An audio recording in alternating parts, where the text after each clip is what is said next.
Tidak pantas seorang bapa berjaya menyelamatkan bayinya yang berusia 14 bulan daripada dibaham anjing liar baka dingo.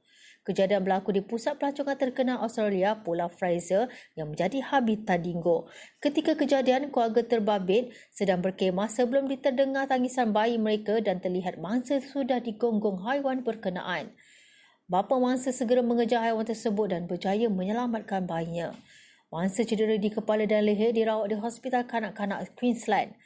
Dingo adalah anjing liar yang dilindungi di Australia dan serangan berkenaan adalah kali ketiga di Pulau Fraser.